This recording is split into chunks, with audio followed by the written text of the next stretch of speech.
Now welcome in a regular on Mondays in college football season. Here he is, our homie. Trevor Matich of ESPN is on the program. Trevor, welcome back. It's another winning Monday. BYU 3-0. I know, it's fantastic. I mean, what a great win on the road against a very tricky team. And it was a nice one for BYU because you go to time zones. It's first road start for the true freshman Bear Bachmeier. What was the biggest play or storyline in the game to you? Well, I thought the biggest storyline was the growth of the young quarterback. I mean, I thought Bear Bachmeier struggled in the first half against a very tricky, aggressive, blitzing defense. But then he came back in the second half, and he never let it get him down, and he showed mental toughness. He showed accuracy. I thought that was great. The defense played an offense that was very experienced, very fast-paced, and built to strike deep down the field. And the defense was their usual great self. I thought that was fantastic. I thought the play calling on both sides of the ball for BYU was outstanding. It was creative. It was timely. It was one of the best play calling games overall that I think I've seen BYU have. And so I think overall, even though they have some things to fix, the overall picture of this against a team in East Carolina that a lot of people have as a dark horse to make their conference championship game, I thought this was a great win. Trevor, of all of the things that you have seen from Bear Bachmeier in the first 3 wins for BYU this season, where do you feel like he has taken the most significant step forward in his quarterbacking duties? Well, I think the thing that stands out the most is his resilience. You know, he's a big guy. I mean, the average running back in the FBS is 5'11", 203. Bachmeier is 6'2", 220, right? So he's a big, powerful running back with an arm. And so you see his physical toughness. You also see his accuracy when he lines up and drops dimes from time to time, and you just go, wow, this guy has a really bright future. And all that is mildly interesting. What impresses me most is the way that he got through that first half. They didn't score an offensive touchdown against East Carolina in the first half. He came out in the second half and didn't seem like he was, I don't want to say afraid, but didn't seem like he was intimidated by the environment, by the defense, by the blitzing, by the varied coverages, by the mixing to try to confuse him as a true freshman starting quarterback. He didn't seem to be bothered by any of that. He took the lessons he learned in the first half. He applied them in the second half, led them to 3 touchdown drives in the second half after none in the first. And I thought that mental resilience was the most important thing about his game, because there are a lot of people, a lot of quarterbacks that can run well, a lot of quarterbacks that can throw well, but it's the mental side that gives you a chance to be a great quarterback. And I think he's shown so far in his young BYU career that mental side is there. BYU's defense has defended 35 drives. They've given up 1 touchdown. The first touchdown was scored against the BYU defense. Yet they've scored a touchdown. They've scored a safety. What do you have to say about what this defense continues to do through 3 games? They are so much fun to watch, Jerem, because they attack from everywhere. I mean, a defense that is read and react, bend but don't break from a standpoint of, we're going to see what the offense is doing. We're going to hold up our gaps, and we're going to stop them once we read. That defense can be effective if you have the right personnel, but it's no fun. It's no fun to play. It's no fun to watch. This kind of a defense from coordinator Jay Hill is fun for both. I mean, the players love to attack. They dictate to the offense. The offense has to worry about what the defense is doing, not the other way around. And it's really fun to watch because you see outstanding future NFL players running free everywhere, coming through the line, beating a blocker, coming through because the play call defeated the scheme. You're seeing the pick six. You're seeing interceptions. You're seeing defensive backs coming from nowhere to lay huge hits on receivers that don't expect them to be coming from that direction. All these things are incredible fun to watch, and they are incredible hardships on offenses to be able to deal with, because not only do you have to kind of know what they're doing, which is really hard to do play to play, then you have to deal with all those great athletes. And so I absolutely love what the defense is doing. And Evan Johnson, with those 2 interceptions in the first half, that really kept them in the game in the first half, because one was the pick six, the other was after a 14-play drive that ate up almost half the second quarter. East Carolina had the ball on the 6-yard line going in, and Johnson stepped in front of that pass about the goal line and stopped what could have been a scoring drive for East Carolina. So right there, that's a 14-point swing in the first half where BYU's offense didn't score a touchdown. And again, I've said this before, and I want to reiterate this. People like to talk about the national championship year and compare everything to that. The national championship year, especially the Michigan game in the bowl, in the Holiday Bowl, that iced our 13-0 season, it was the defense that was the star. And that's what makes me so excited about this year's BYU team. This defense is absolutely fantastic. Trevor, many fans saying Jay Hill for MVP. We understand that because of what he has brought to the BYU defense. There are some on the offensive side that are saying LJ Martin for MVP. And LJ keeps pointing to the offensive line, and the offensive line and his quarterback keeps saying LJ's one of the best tailbacks in the country. So who deserves the majority of the credit here, Trevor? Because nobody wants to take it as far as the run game goes. I think it's a little bit of both. But remember, the average running back in the FBS is 203 pounds. LJ's 220 as well. And so you don't want to stand in front of him. It's a business decision because he will pile drive you. But then he's got the speed to outrun defensive backs to the end zone from 41 yards away. And so the offensive line has to create the holes, and they've been doing better as the season has gone on.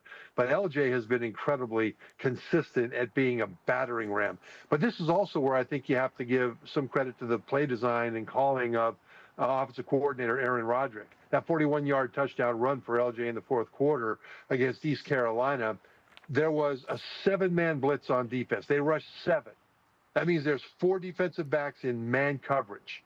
3 of those defensive backs had their backs turned and were running down the field with their receivers when LJ broke through that 7-man blitz. And credit the offensive line for opening up that the hole in the face of that many guys rushing. And then LJ's running down the field with those defensive backs running towards the goal line also, because they were in man coverage looking at their receivers running downfield, and LJ outran everybody into the end zone. And that was just a great play call. And by the way, Bear Bachmeier's 16-yard touchdown run, same thing with a great play call. This time it was zone coverage by East Carolina. They rushed 4 and ran a big stunt up front. The offensive line, knowing it was a quarterback draw, picked up that stunt and made a hole, and Bear goes through it. But now it's cover 2, so there's 5 short zone guys and 2 deep zone guys. Those 5 short zone guys would have swarmed Bear after about a 4 or 5 yard gain. But Aaron Roderick set 3 blockers down to block the 3 inside guys in the short zone, and Bear was able to run by them and then split the safeties to get into the end zone. It was great execution of an outstanding play design by Aaron Roderick, and it's one of the things that has me excited about that East Carolina game. Let's dig into Bear a little more. I know you've talked about him, but the fact that he has 8 touchdowns, no giveaways, he's managed the offense, almost 10 yards per attempt in this game, which is excellent. He's pushing the ball down the field. Not every team in the Big 12 can say that. Trevor, what have you seen from Bear that encourages you as he gets better each game? Yeah, it starts with his upside potential, because you can see that he has a chance as time goes on to knock at the door of the room where the BYU great quarterbacks have been. I want to put that on him as pressure, but you can see he's got the natural ability to be considered in that conversation if he continues to grow. Now, he's only 3 games into his true freshman year, so there's a lot of football left to be played. But there are a lot of quarterbacks where you can look at him and say, okay, he can do certain things, but he's probably got a pretty low ceiling. Right now, I don't see where Bear Bachmeier's ceiling is. He hasn't bumped into it yet as a true freshman. But the other thing is that he's got that mental resilience that we talked about, and that's the biggest key for this guy. I mean, Bear, he's massive. He runs the ball well. He throws the ball well, especially down the field. He's not afraid, and when things go wrong, he doesn't let it get him down. And so, I think the ceiling, we haven't really seen where that ceiling might be yet, because he hasn't shown an inability to run, or an inability to be accurate, or an inability to manage stress on the football field.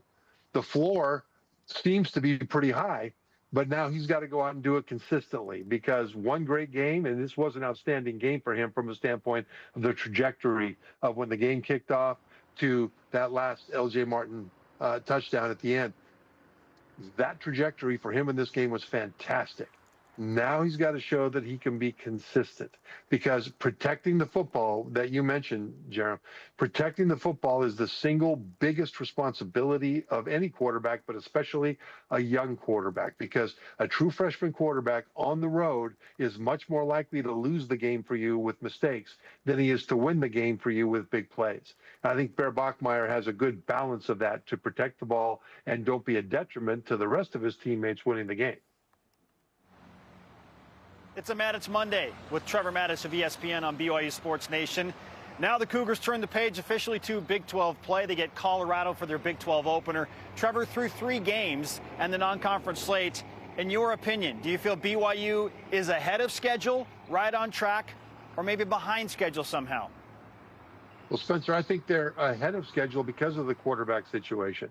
We knew the defense coming back was going to be really great, and a lot of key players came back. Jack Kelly not going to the NFL, what a tremendous thing for BYU's defense this year, and others. So we knew that. We figured the offensive line would come together, and we've seen them improve week to week now, and they had their best game really against East Carolina, although there are things they need to work on. I mean, we got to cut down on the penalties, and there was a missed assignment or two, but they're better. You're seeing them improve. L.J. Martin, the wide receivers, the tight ends, outstanding. The big question was quarterback when Jake Retzloff left after spring, and all of a sudden you have to have a competition with 3 guys, one of them being a true freshman. After spring, you've got to give all of them enough reps to have a fair opportunity to show that they should be the QB1. And so that takes away reps from the eventual QB1. And then when they named Bear Bachmeier, you're thinking, okay, he didn't have first team reps here with us in the spring. He didn't have first team reps for a lot of, or at least part of, fall camp. And now he's a true freshman being thrown into the fire. And so I think that was the big question mark. How would that position play? And because he's showing the ability to minimize mistakes and then to make plays within the offense, I think that BYU is ahead of schedule, because who could have guessed? Let me put it this way. I think a lot of people would not have guessed that Bear would be as far ahead as he is right now after just 3 games. Texas Tech goes up to Salt Lake. They beat Utah 34-10. So I'm assuming Tech is your #1 team in the Big 12. Correct me if I'm wrong. Who's number 2? That's a great question. I think there's about 6 teams that are sitting there at number 2.